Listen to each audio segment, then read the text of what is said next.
Good evening. Chappy here, coming to you live from Indianapolis, Indiana, on the Lenny Melnick Fantasy Sports Network. Coming to you on Tuesday nights, talk a lot of baseball. I like to think I can bring it to you in a different way than what other people do. Tonight, we're going to be talking about a lot of cool stuff. We're going to start the show. We're going to talk about the big trade.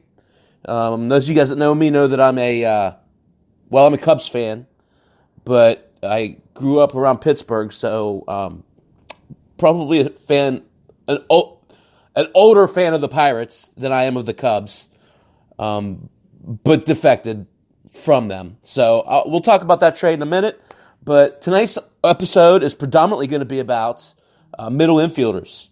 Can you guys hear me? First and foremost, most important.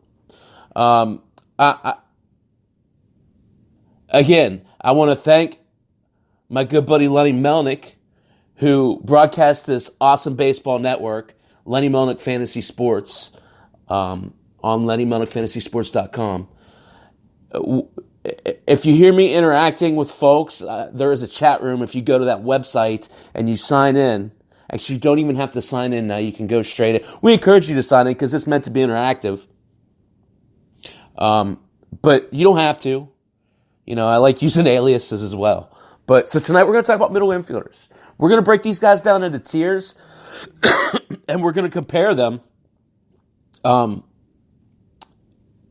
to ADP to try and identify where we can get value. Okay, that's the biggest thing of all of this. Okay, is getting value when we're breaking down these positions. I like to bucket them.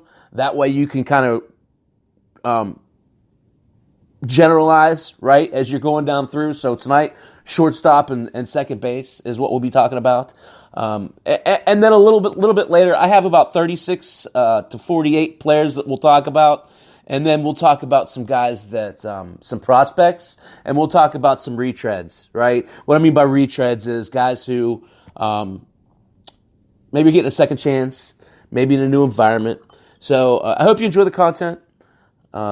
Please, if you have questions, the chat room is meant to be interactive. Currently, we're getting a lot of movement, but I would like to welcome currently George and Malpal in the chat room. I see Lenny's in and out. I see Kevin's in and out. Timothy Hooker, Guest Lily. Thank you guys for joining me. Again, salud. Tonight I'm drinking Basils Hayden.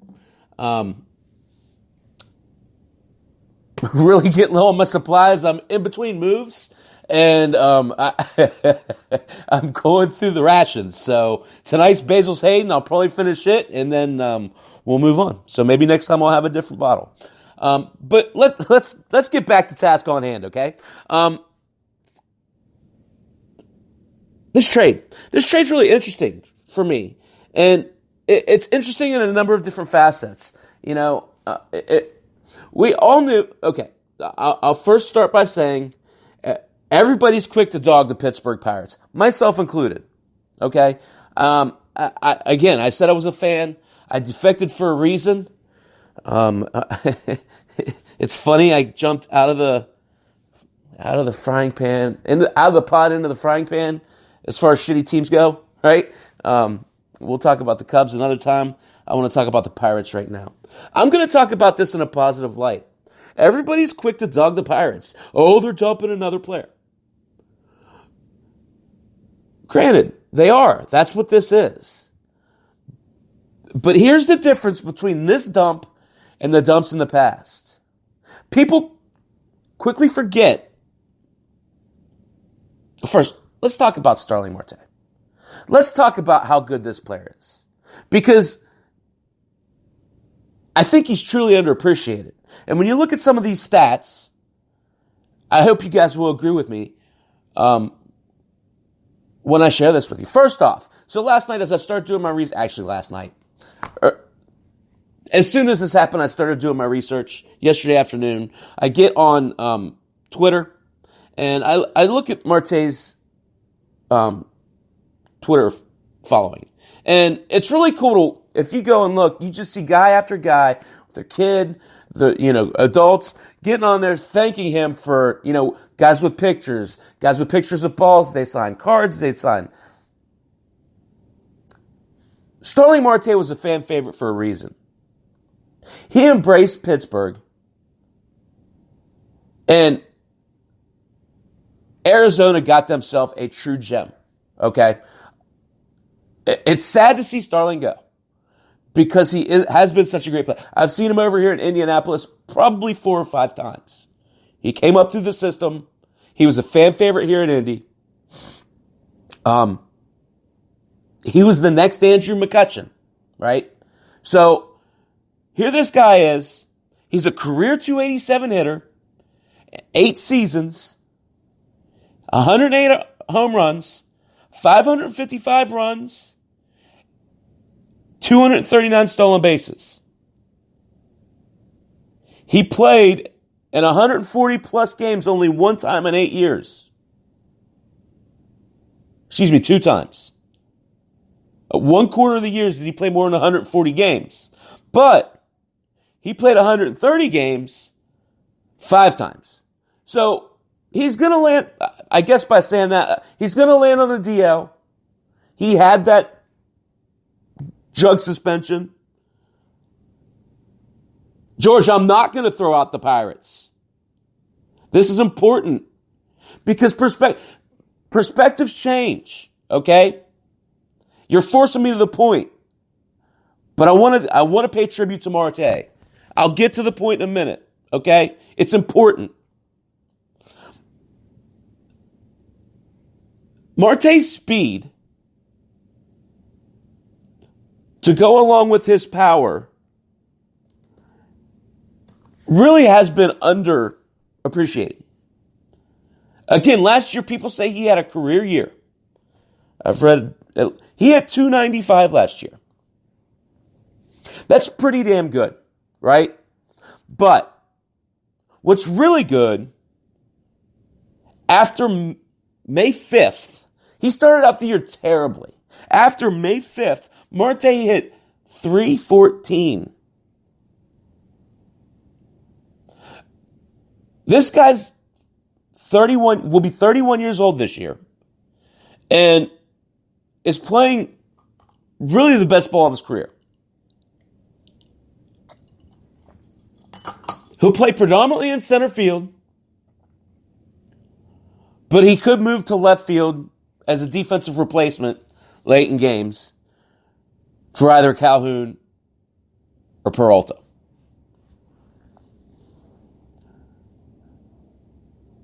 I just became a Diamondbacks fan by him going there. Okay? So, you might be asking yourself, why are you happy about this trade then, Chappy? Here's why.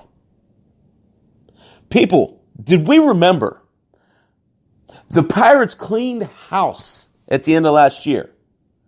I mean, I think the people doing the laundry are different. Seriously, though. Okay.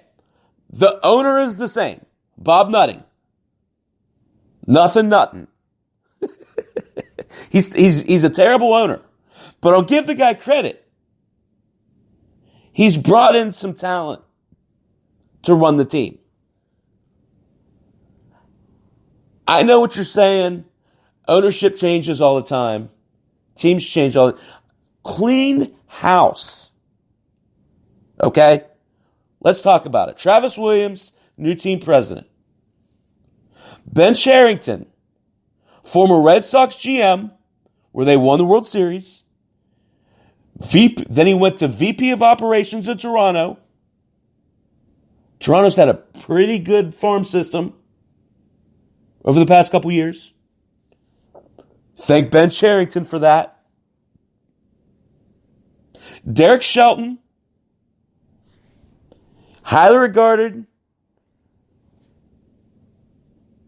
for his ability to develop young hitters, becomes the new manager from Houston, I believe. But here's the important thing about this, guys, and this is why I love this. This is why I like this trade, and we'll get into the players in a minute. Oscar Marin, the new pitching coach. Those of you that listen to me all the time know that I wasn't a Searage fan. Oscar Marin comes over. He's the bullpen coach from Texas. And Don Kelly was the bench coach in Houston, was the first base coach in Houston, became the bench coach now for the Pirates. The reason why I like these guys, this is the important part, this is the point of this whole conversation right now, these guys are heavy into analytics. They're heavy into analytics, okay?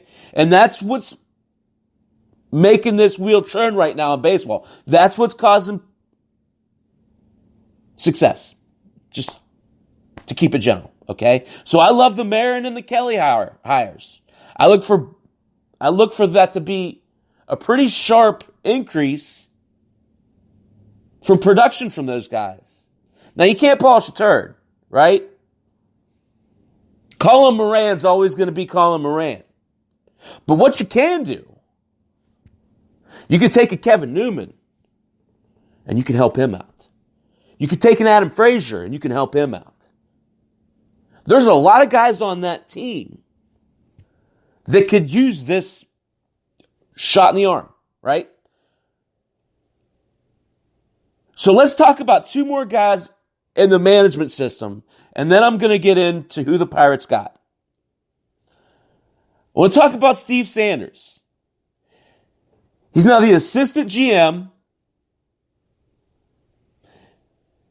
He's now the assistant GM, head of scouting in Toronto, and he was in charge of drafting.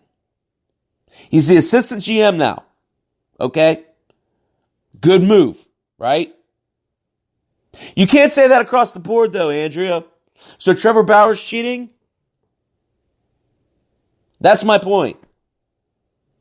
Analytics to me is different from pitch tipping, that's two different silos.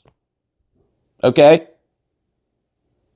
I'm thinking videos. I'm thinking really breaking down in high definition tape, just like your boy Bauer does. That direction. Okay? Let's talk about this last guy, and then I want to talk about the players. Because I got a lot of middle infielders I want to talk about as well. But this is important for me, personally. This is my proxy team. Welcome, by the way. Ocampo. Now, here's where I hesitate when I say this name and when you're talking about cheating, okay? Ocampo, though. Here's what, he comes from Houston. He was hired before all this bullshit went down, okay? Nonetheless, he's a special assistant of player personnel in Houston. And then he was promoted to the director of international and Latin player development. Then he was a special assistant to the GM. Here's the thing I love about Ocampo. Who gets credit for developing Jordan Alvarez? Yes, sir. Yes, ma'am. Ocampo. So, that's why, breakpoint, that's why this has to stand on its own as a starting point, as a starting data point for what the Pirates are going to do from here on out. Yes, the Pirates suck, Patrick. You're absolutely right. But what I'm saying is they've replaced everyone. They've brought in analytics-minded people. They've brought in established player developers, and they've brought in high performers at the upper management level. This is the beginning for the Pirates and what they're going to... Now, they could fall flat on their face. I'm not saying... Look, I remember in 1992, last time they were relevant. That's a long damn time ago. I was in high school. That's a long time ago. But this is a good start. Bringing in guys like this, whereas they haven't in the past, is a positive. We'll see what they do with it, right? So let's talk about the guys the Pirates got. And let's talk about why I like them, obviously, right? Before we even start to talk about them. I think 5 years is not, I don't think it's 5 years.